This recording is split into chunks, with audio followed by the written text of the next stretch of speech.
Chairwoman DeLauro, Ranking Member Granger, Chairwoman Capter, and Ranking Member Simpson, thank you again for the opportunity to discuss my amendment number 2. The WIN Act, signed into law by President Obama, directed federal agencies to develop a new operations plan of the Central Valley Project and the State Water Project. This was ultimately completed in February 2020.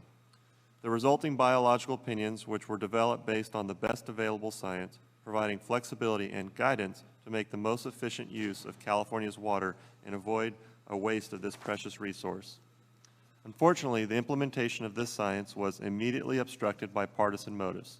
Before President Trump even signed the memorandum directing the new plans to move forward, the state of California threatened suit against the conclusion of 4 years of studies. These biological opinions were independently peer-reviewed and informed by the most accurate and best available science. The corresponding operations plans for the Central Valley Project and State Water Project employs this science and data to ensure greater water reliability and availability for communities and farms across California while continuing to protect at-risk species.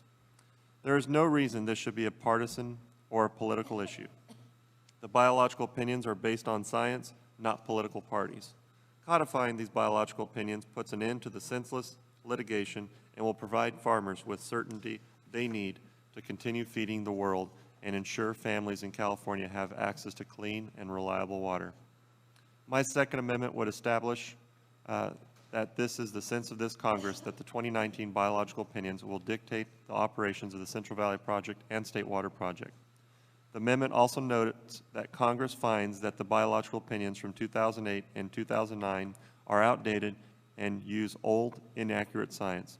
The 2019 biological opinions were warranted and should remain in place. We need to stop playing politics with a resource that the Central Valley is so reliant on. The lack of reliable, clean water in my district has become an issue of national security. How are our farmers supposed to grow food we all eat and provide to other countries? If we prevent them from being able to produce their crops and support their livestock. Congress has yet to receive an acceptable response, or any response really, as to why the Bureau of Reclamation reinitiated consultation of the 2019 biological opinions. This means they are essentially starting over without cause, despite having just created the 2019 biological opinions within the past few years. Since the reinitiation of consultation on the BiOps does not appear warranted, I also included language in this amendment to withhold funds from the Act for the purpose of reinitiation of the consultation of the long-term operation of the Central Valley Project, State Water Project. We deserve to know why this process is even happening. I appreciate the opportunity to discuss the importance of this amendment. Thank you, and I urge all my colleagues to support the best and more accurate scientific data available by supporting this amendment, and I yield back.